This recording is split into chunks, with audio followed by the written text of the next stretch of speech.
കോൺഗ്രസിനെ ഒഴിവാക്കാൻ ആർക്കൊപ്പവും കൈകോർക്കും എന്നതാണ് പതിറ്റാണ്ടുകളായുള്ള BJPയുടെ നയം. അധികാരം കിട്ടാൻ ഏത് ദുഷ്ടശക്തിക്കൊപ്പവും CPM കൂടും. കഴിഞ്ഞ നിയമസഭാ തെരഞ്ഞെടുപ്പിൽ സംസ്ഥാനത്ത് CPM-BJP ഡീൽ ഉണ്ടായിരുന്നു എന്ന് വെളിപ്പെടുത്തിയത് RSS നേതാവായിരുന്നു. 2026 നടക്കാനിരിക്കുന്ന നിയമസഭാ തെരഞ്ഞെടുപ്പിൽ കേരളം കാണാൻ പോകുന്നത് ഒരു പക്ഷേ CPM-BJP അവിശുദ്ധ കൂട്ടുകെട്ടിന്റെ ഏറ്റവും മോശമായ മുഖത്തെയാകും. നിലവിൽ കേരള രാഷ്ട്രീയം കണ്ടുകൊണ്ടിരിക്കുന്നത് ഇതുവരെ രാഷ്ട്രീയ കേരളം സാക്ഷ്യം വഹിച്ചിട്ടില്ലാത്ത നെറികേടിന്റെ രാഷ്ട്രീയ കൂട്ടുകെട്ടിനാണ്. കോൺഗ്രസിനെ അധികാര സ്ഥാനത്തു നിന്ന് മാറ്റി നിർത്താൻ വേണ്ടി CPM-ഉം BJP-യും ഒരുമിക്കുന്ന കാഴ്ച നാം കാണാൻ തുടങ്ങിയിട്ട് നാളുകൾ കുറച്ചായിരിക്കും. ആദ്യമൊക്കെ ഇത് കേവലം കോൺഗ്രസിന്റെ രാഷ്ട്രീയ ആരോപണമാണ് എന്ന് ബഹുഭൂരിപക്ഷം വരുന്ന പൊതുജനവും വിശ്വസിച്ചിരുന്നു. എന്നാൽ തൃശൂർ പൂരം കലക്കിയത് മുതൽ ഇങ്ങോട്ട് അജിത് കുമാറിനെ എന്തു വില കൊടുത്തും സംരക്ഷിക്കുന്ന സംസ്ഥാന സർക്കാർ വരെ കേരളത്തിലെ CPM-BJP അവിശുദ്ധ കൂട്ടുകെട്ടിനെ കേരളത്തിന്റെ മുന്നിൽ തുറന്നുകാട്ടി. തൃശൂരിൽ വോട്ട് അട്ടിമറിയിലൂടെയാണ് സുരേഷ് ഗോപി വിജയിച്ചതെന്ന് കോൺഗ്രസും CPI-യും മാറി മാറി പറഞ്ഞിട്ടും കേരളത്തിന്റെ മുഖ്യമന്ത്രി ഉൾപ്പെടെയുള്ള CPM നേതാക്കൾക്ക് ഈ വിഷയം കാര്യമായി ഉന്നയിക്കാനോ ഇതിൽ അന്വേഷണം പ്രഖ്യാപിക്കാനോ താല്പര്യം തോന്നിയിട്ടില്ല. രാഹുൽ ഗാന്ധി BJP-ക്കെതിരെ വോട്ട് ചോരി വെളിപ്പെടുത്തലുകളും ബീഹാറിൽ റാലികളും നടത്തിയിരുന്നു. തമിഴ്നാട് മുഖ്യമന്ത്രി MK സ്റ്റാലിൻ ഉൾപ്പെടെയുള്ളവർ രാഹുൽ ഗാന്ധിയുടെ റാലിയിൽ അണിനിരന്നപ്പോൾ കേരള മുഖ്യമന്ത്രി ആത്മാർത്ഥതയുള്ള ഒരു വാക്കുകൊണ്ടുപോലും രാഹുലിനെ പിന്തുണയ്ക്കാൻ താല്പര്യപ്പെട്ടില്ല. പ്രതിപക്ഷ പാർട്ടികൾ ഒന്നടങ്കം ഈ വിഷയങ്ങളിൽ വ്യക്തമായ നിലപാട് സ്വീകരിക്കുമ്പോൾ CPM-ന്റെ ഭാഗത്തുനിന്ന് എന്തുകൊണ്ടാണ് തണുപ്പൻ പ്രതികരണങ്ങൾ ഉണ്ടാകുന്നത് എന്ന ചോദ്യത്തിന് മറുപടി നൽകാൻ ഈ നിമിഷം വരെയും CPM നേതാക്കൾക്കായിട്ടില്ല. BJP-ക്ക് 2026 കേരളം വിജയിക്കാൻ ആകില്ല എന്ന് വ്യക്തമായ ധാരണയുണ്ട്. കോൺഗ്രസ് കേരളത്തിൽ ശക്തമായി നിലനിൽക്കുന്നിടത്തോളം തങ്ങൾക്ക് കേരള രാഷ്ട്രീയത്തിൽ വേരുപിടിക്കാൻ കഴിയില്ല എന്ന ബോധ്യം BJP-RSS നേതൃത്വത്തിനുണ്ട്. അതുകൊണ്ട് തന്നെ 2026 കോൺഗ്രസിനെ അധികാരത്തിൽ നിന്ന് മാറ്റി നിർത്താൻ വേണ്ടി CPM-നെ പിന്തുണയ്ക്കുക എന്ന രാഷ്ട്രീയ തന്ത്രം തന്നെയാണ് BJP വരുന്ന നിയമസഭാ തെരഞ്ഞെടുപ്പിൽ നടപ്പിലാക്കാൻ പോകുന്നത്. തുഷാർ വെള്ളാപ്പള്ളിയും തുഷാറിന്റെ പാർട്ടിയും കേരളത്തിൽ NDA മുന്നണിക്കൊപ്പമാണ്. അതേസമയം വെള്ളാപ്പള്ളി നടേശൻ പിണറായി വിജയന് അനുകൂലമായിട്ടാണ് നിൽക്കുന്നത്. ഇതിനർത്ഥം വെള്ളാപ്പള്ളി നടേശൻ വലിയ സെക്കുലർ ബോധമുള്ള നേതാവാണ് എന്നതല്ല. വെള്ളാപ്പള്ളി നടേശനെ പോലെ വർഗീയ വിദ്വേഷ പരാമർശങ്ങൾ നടത്തിയ മറ്റൊരാളും വർത്തമാന കേരളത്തിൽ ഉണ്ടാവാനിടയില്ല. എന്നാൽ വെള്ളാപ്പള്ളി നടേശനെതിരെ ഈ പരാമർശങ്ങളിൽ സർക്കാർ നടപടിയെടുത്തിട്ടില്ല എന്ന് മാത്രമല്ല, CPM-ഉം CPM നേതാക്കളും കൂടി ചേർന്ന് വെള്ളാപ്പള്ളി നടേശനെ ചേർത്ത് പിടിക്കുകയാണ് ചെയ്തിട്ടുള്ളത്. ഇതിന് പിന്നിലെ യുക്തി വളരെ ലളിതമാണ്. BJP-യുടെ നിർദ്ദേശാനുസരണം തന്നെ ആവണം വെള്ളാപ്പള്ളി നടേശൻ CPM-ന് തുറന്ന പിന്തുണ നൽകുന്നത്.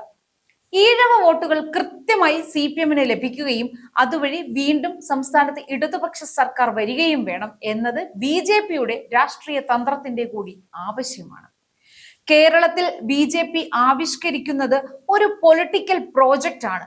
വരും വർഷങ്ങളിൽ കേരളത്തിൽ പിടിമുറുക്കുവാനായുള്ള സാഹചര്യം സൃഷ്ടിക്കുകയാണ് BJP നിലവിൽ ചെയ്യുന്നത്.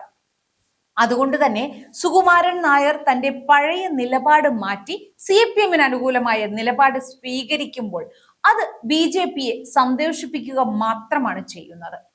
NSSന്റെ നിലപാട് മാറ്റം കൊണ്ട് CPM-ന് 10 വോട്ട് അധികം കിട്ടിയാൽ BJP-ക്ക് തങ്ങളുടെ രാഷ്ട്രീയ പ്ലാൻ കുറച്ചുകൂടി എളുപ്പത്തിൽ കേരളത്തിൽ നടപ്പിലാക്കാൻ സാധിക്കും. കഴിഞ്ഞ ദിവസം V മുരളീധരനും വെള്ളാപ്പള്ളി നടേശനും തമ്മിൽ കൂടിക്കാഴ്ച നടത്തിയിരുന്നു. എന്തിനായിരിക്കും ഈ കൂടിക്കാഴ്ച? അതൊരിക്കലും CPM-നെതിരെ നിലപാടെടുക്കണം എന്ന് വെള്ളാപ്പള്ളിയോട് ആവശ്യപ്പെടാൻ ആകുമെന്ന് കരുതാനാവില്ല. പകരം നിലവിലെ സമീപനം കുറെ കൂടി ശക്തമാക്കണം എന്ന് പറയുവാൻ തന്നെ ആവണം.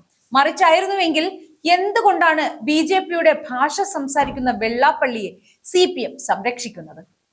അതുപോലെ തന്നെ CPM-ന് അനുകൂലമായി നിലപാടെടുക്കുന്ന വെള്ളാപ്പള്ളിയെ എന്തുകൊണ്ടാണ് ശക്തമായി ഒന്ന് വിമർശിക്കാൻ പോലും BJP തയ്യാറാകാത്തത്? ഇതിൽ നിന്ന് തന്നെ കേരളത്തിൽ രൂപപ്പെട്ടിരിക്കുന്ന പൊളിറ്റിക്കൽ ഡീൽ എന്താണ് എന്ന് മനസ്സിലാക്കാവുന്നതേ ഉള്ളൂ. കേന്ദ്രത്തിൽ BJP അധികാരത്തിലേറുമ്പോൾ പ്രധാനമന്ത്രി സംസാരിച്ചത് കോൺഗ്രസ് മുക്ത ഭാരതത്തെക്കുറിച്ചാണ്. കേരളത്തിലും BJP ആഗ്രഹിക്കുന്നത് അതുതന്നെയാണ്. കാരണം കോൺഗ്രസ് ശക്തമായി നിലകൊള്ളുമ്പോൾ രാജ്യത്താണെങ്കിലും സംസ്ഥാനത്താണെങ്കിലും BJPക്ക് അവർ ആഗ്രഹിക്കുന്ന കാര്യങ്ങളെല്ലാം അതേപടി നടപ്പിലാക്കാൻ കഴിയുകയില്ല. ഇപ്പോൾ തന്നെ നോക്കൂ, രാജ്യത്തെ തെരഞ്ഞെടുപ്പ് സംവിധാനത്തെ തന്നെ അട്ടിമറിക്കാനുള്ള BJPയുടെ പ്ലാൻ നടപ്പിലാക്കാൻ അനുവദിക്കില്ല എന്ന് പറഞ്ഞ് പോരാട്ടം നടത്തുകയാണല്ലോ രാഹുൽ ഗാന്ധിയും കോൺഗ്രസും. ഇത്തരത്തിൽ കോൺഗ്രസ് ഉണ്ടെങ്കിൽ തങ്ങളുടെ പ്ലാനുകൾ നടപ്പിലാക്കാൻ കഴിയില്ല എന്ന ബോധ്യം മറ്റാരെക്കാളും നന്നായി BJPക്കുണ്ട്.